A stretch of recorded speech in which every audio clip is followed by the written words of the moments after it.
Hello, everyone, and welcome to my very first episode of Judy's Creations in Crochet. I'm very excited to be here and happy that you have decided to join me, and I hope you will stay with me, and I hope that you enjoy what I have to offer. I thought first I would start by introducing myself and telling you just a little bit about my background as relates to crochet. Now, obviously, I'm Judy, and probably almost as obvious is the fact that I'm Canadian. And I thought I would give you just a tiny little geography lesson. Canada is a very large country, and people don't always understand how large it is. Now, this shows Canada with the 10 provinces and 3 territories, and I live in Ontario, this orange province, very large province. You could put all of the British Isles in the northern part of Ontario. I happen to live in Chatham, Ontario, which is in what is called southwestern Ontario, and southwestern Ontario is this section down here south of Toronto. Some of you may know where Toronto or have heard of Toronto. And I live way down here in the very, very tip. We are about an hour drive or 50 miles from the border, which is Windsor on the Canadian side and Detroit, Michigan on the American side. And as you could see by that map, we're quite far south, and a lot of the US is north of us. People don't realize that. About crochet, I was first introduced to crochet in probably about 1973 or 74 while I was still in university. That gives you an idea of how old I am. And I didn't have any formal lessons of any kind. I remember the first item I made was a crocheted granny poncho.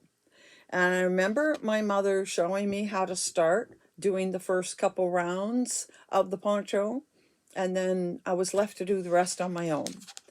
And never had any lessons. Anything after that was totally self-taught. Now, although I knew how to crochet, I didn't do very much for the first few years. I just graduated from university and started a new job and got married, and you know how life is, you get busy. I did do a few Afghans over the years. I had 2 or 3 in my house, but I, like most crafters, was into all kinds of crafts, needlework particularly. I have done some embroidery and crewel. I've done needlepoint.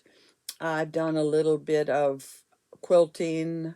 I learned to macrame. I did ceramics. I have done stained glass and made jewelry as well. But the needle craft that I enjoyed the most was cross stitch. I was introduced to cross stitch in 1979 and loved it.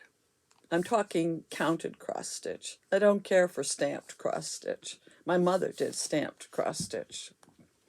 And everything I did a lot of cross stitch. Everybody I know owns pieces I've given them. And over the years, I got more into cross stitch to the point where in 1997, I opened my own cross stitch business. Learned a lot more having a business, of course. Learned to do hardanger and other kind of specialty stitches with it. And of course, learned to stitch on finer fabrics. And I absolutely loved cross stitch, and I loved the business. But You know how it happens. Crafts are cyclical, and economy in our city went down, and other things were coming up. People were getting very interested in card making and scrapbooking, and they seemed to take over the market. And I ended up having to close my store, but I was in business for 11 years. Then, I'm going to say about 6 years ago, there was a request in my church for people to help what they called the prayer shawl mission, where people were knitting prayer shawls and afghans, and they were being given to members who were sick in the hospital, had babies, were undergoing treatments, a variety of reasons, to give people that hug that you get from a handmade shawl. And of course, I didn't knit. I tried it, and knitting and I did not see eye to eye. So I went up and I said, "But I crochet. Would you like some things that I've crocheted?" And they said, "Oh, sure, fine, um, whatever. We'll take whatever." So I actually taught my girlfriend to crochet at the time. She was a cross stitcher also, and the two of us proceeded to make crochet afghans. And I would say after about a year, maybe 15 months, they had more afghans than they could possibly use. So they said, you know, "Would you mind taking a break? We don't have any place to store them, and we have enough to keep us going for well more than a year." So we looked for other places to donate our crocheted items. And at that time, I was starting to get interested in other types of yarn, particularly hand-dyed yarn, and started to venture out into more intricate patterns than an Afghan. I started to make shawls and, well, I had made scarves before, and was making scarves. I made a couple of hats, but shawls and ponchos and anything at all that interests me, I started to make and got very excited about it all, and actually went to a craft show and sold some of my items there, because of course these were a little more than I would be donating to the church. And we couldn't find a place here in town that wanted the things that we would be willing to donate. It was really, really hard.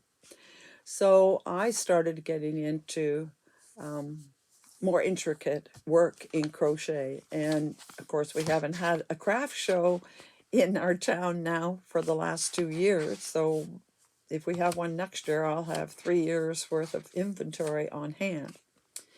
So I then got very involved in and in the yarn community online. Uh, Began to see YouTube channels and enjoyed watching them and getting ideas and patterns, of course, from crafters I saw online. And I was sort of inspired by a couple of YouTubers to want to start my own channel. Now, one of the first people I ever encountered online was Bag a Day with Crystal, and she definitely has influenced me in some of the yarn I've discovered. And another person that influenced me quite a bit was Debbie, the Canadian crocheter, and I'll kind of explain that later. I watch many, many channels, and I can't begin to list them all, but I will mention a few in passing where it fits with what I'm telling you. So now I want to tell you a little bit about what I hope to do or hope to achieve with my channel. The first thing I want to say is that I'm not here with a goal to be monetized or to reach 1 million viewers or even 100,000 viewers. If I reached 1,000, I'd be ecstatic. I don't expect to. I I'm not here to do live shows. The only person I believe that does a really, really good live show is Reggie at J Hook Crochet. She does Yarniversity on her live shows, and I think they are very, very worthwhile. But I wouldn't pretend to be able to do what she does. I will not be doing tutorials. There are wonderful patterns out there and great teachers. I'm not a designer, so I don't have my own designs to be teaching anybody. I I mostly want to share my love and enjoyment of the craft crochet, and I want to share my work. My feeling is, and I don't, every channel has its own goal and has its own special little niche and its own thing it wants to do, accomplish. Personally, I want to be what I call a show and tell channel. I don't see a lot of show and tell. Yes, most YouTubers do show some of their finished work, but it's not a regular thing. They are doing so many things that, I mean, they can't show and tell. They can't make enough in a week or a month even to show a lot of finished objects, FOs as we call them. But that is the thing I want to do. And I'll tell you how I realized that. Two things. First of all, as I said, I am a follower of Debbie, the Canadian crocheter, and I noticed that most of what she does on her channel is to show you what she's been making in the last week or 10 days or however long it's been between each of her episodes. And I enjoy seeing, even if they aren't things I like to make, I enjoy seeing what she's accomplished. And what really brought it home to me was, for those of you that watch Rose Likes Crochet, she is affiliated with a group called Wings, who help those that are victims of domestic violence. And this past year, every month, there's been a different issue to make and send to Rose, who then takes it to Wings. And I don't watch every one of her videos, but in the month of June, the item they were looking for was summer shawls.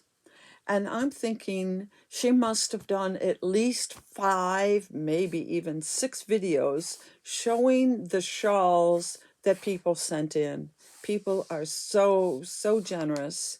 Some would send in 20 shawls, and she would spend every episode showing the shawls, and later on people got the idea to include the name of the pattern with the shawl and the yarn they used. And she would do an hour video just showing shawls, and I found it fascinating. I thoroughly enjoyed watching and seeing all the shawls, even if there were 10 of them that were the virus shawl, another half a dozen that were granny shawls. Just seeing them in so many different yarns and colors, color combinations, I found just really, really interesting. And I thought, that's what I would like to be able to do. It's not an easy thing to do because you can only crochet so much. But remember, I haven't been to a craft show in 2 years, and it'll be another year I'll be stockpiling. So I have a large inventory of FOs in my house. So I thought that would be a good place to start, is showing you my finished objects. And I have concentrated mostly on shawls, ponchos, cocoon cardigans. Those are my first three that are popular. I also do scarves, and that includes winter scarves, infinity scarves, scarves you would wear on an outfit. But I also do what I call fashion scarves, and I'll talk about that in one of my episodes and show you a number of them. And I don't really do hats. I have a few Afghans, particularly baby Afghans. And just this past summer, I did my very first Ruana, and I plan to do a few more Ruanas. But last year, I sold in the local marketplace, and mostly it was my cocoon cardigans that were selling. So I'm going to get busy and make more of those. So those are the items I particularly like to make. I don't like to make, oh, and I will make cowls as well. I don't like to make little things. I absolutely don't enjoy, or no, I wouldn't enjoy making amigurumi. So you aren't going to really see amigurumi on my channel, although you will see loveys. Again, wait and watch for an exclamation of that. I don't do socks at all. I don't do baby things other than the Afghans. I concentrate on the items I've mentioned, and I think my first love is to make shawls. I'm always looking for beautiful, beautiful shawl patterns. Although, sad to say, I don't see people wearing shawls in my area. Now, I'll be absolutely honest and say that I do have one, what you may call ulterior motive, and that is I have a Facebook business page where I have all of the items I have made in photo albums, hoping to sell some because since there are no craft shows, that's my only outlet. And so with this YouTube channel, I'm hoping to drive a little bit of traffic over to my Facebook page. But I also realize that the people that will be interested in this channel and get the most out of it probably are going to be fellow crocheters. So of course, you're not going to be interested in making or buying any of my finished products, but you might be interested in going over there and seeing what I have. Although over the next year or however long it takes, I'm going to be showing all of those a few at a time, a little each week. Now, the other thing I don't plan to do, and a little bit of a restriction here, I don't plan to do what I call yarn hauls. First of all, here in Canada, we only have Michael's. Yeah, we have Walmart, very little at Walmart.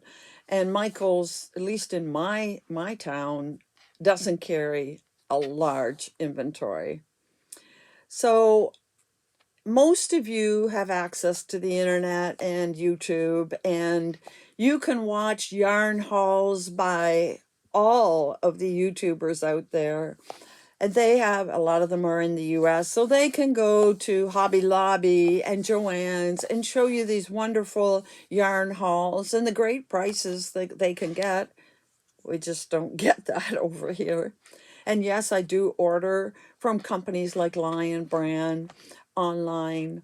But again, I don't do great big yarn hauls. I also order from companies like Hobie and Hobium, and I have ordered from Ice Yarns.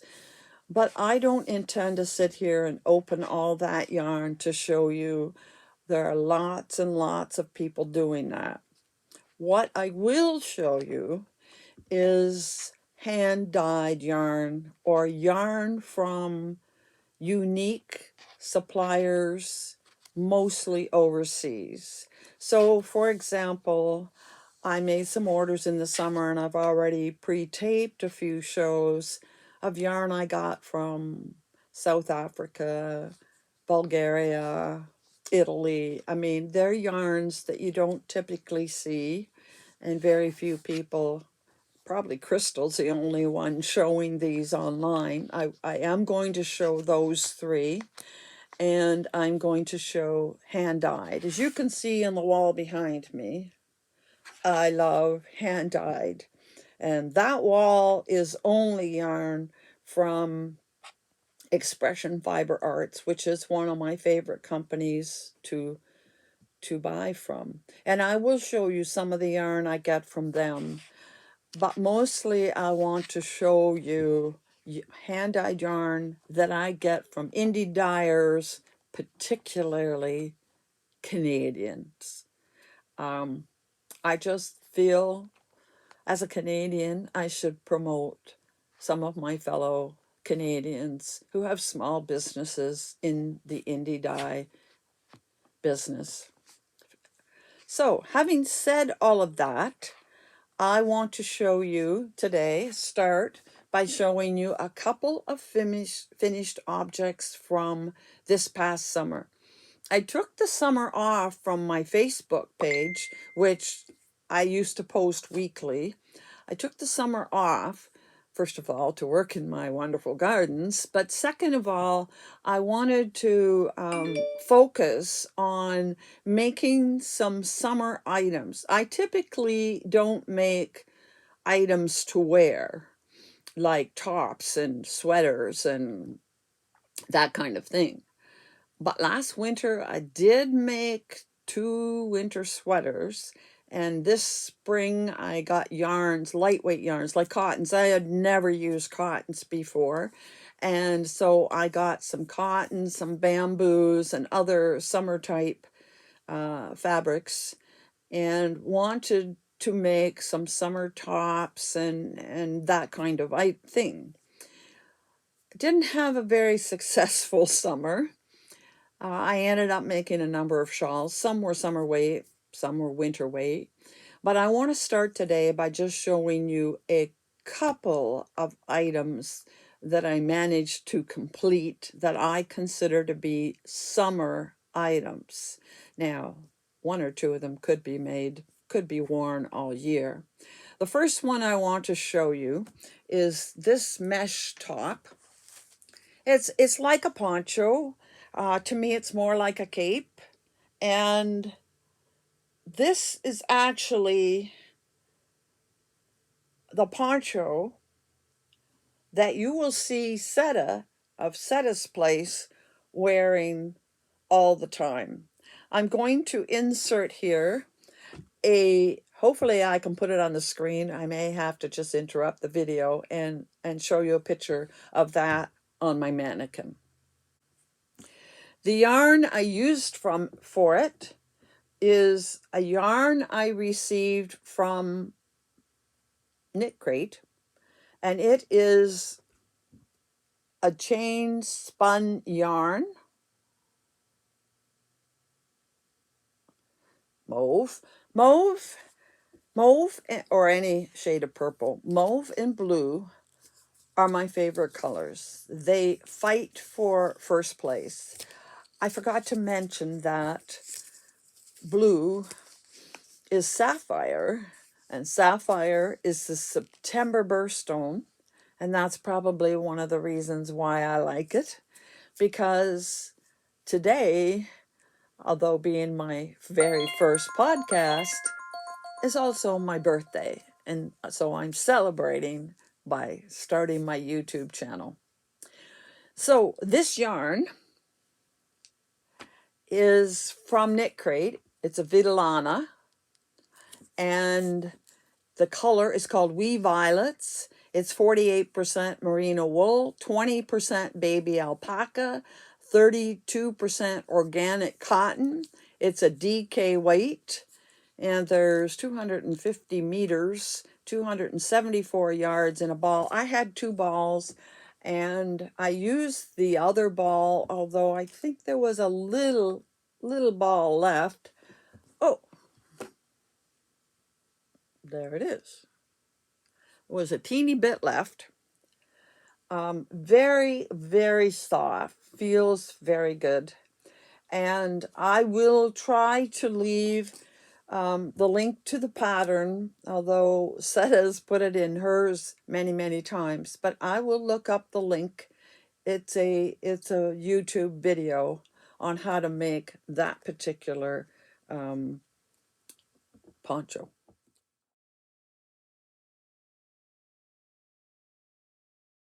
Second one I made was the picture I just showed.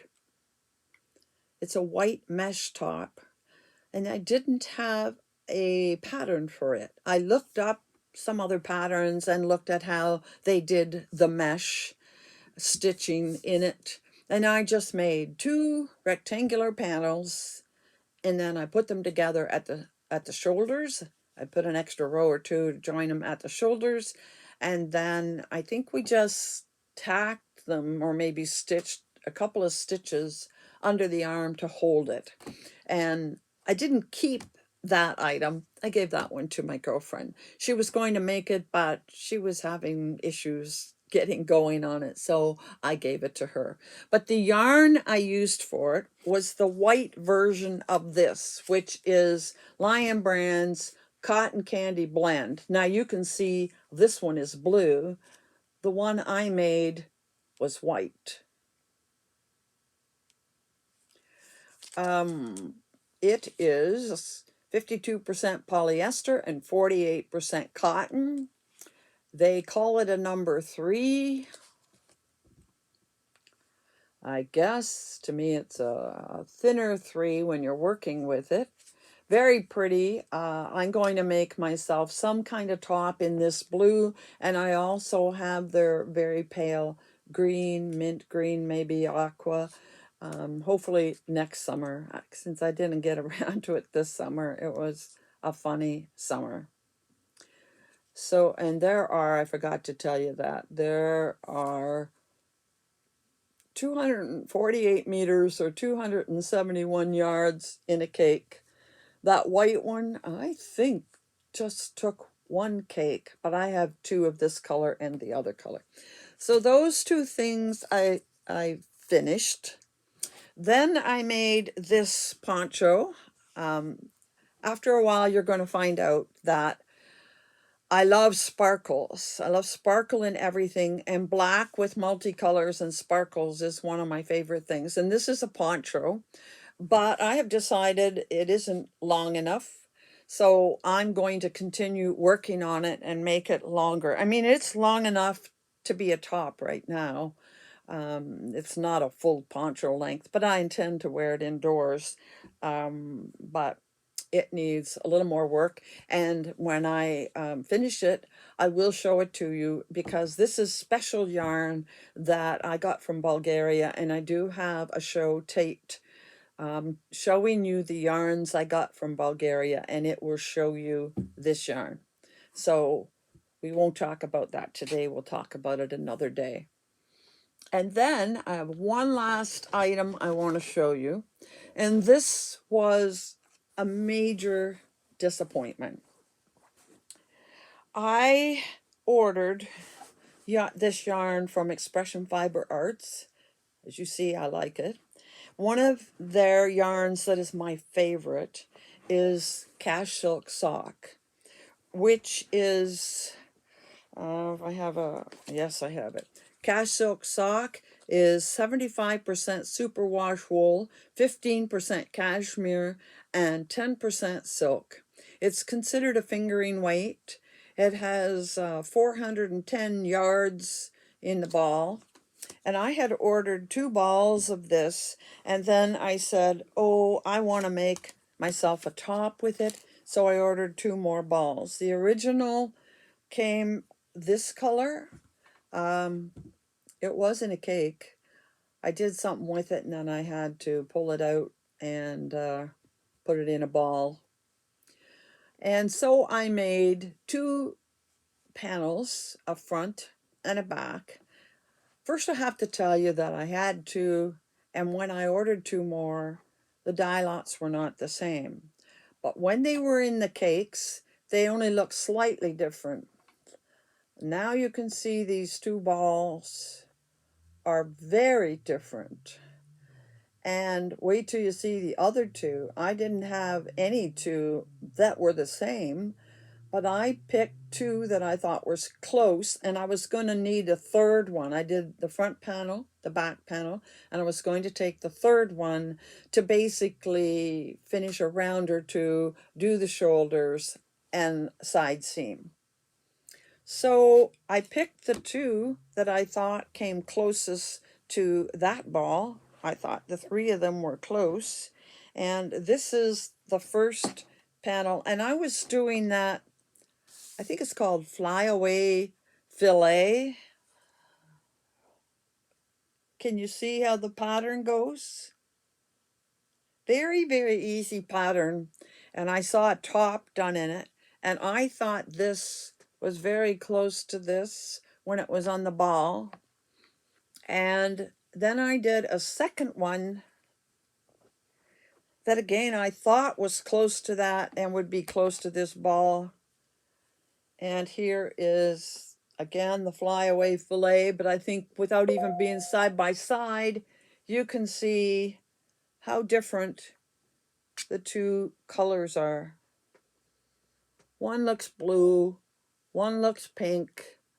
There's no way I want to wear a sweater with the front one color and the back a different color.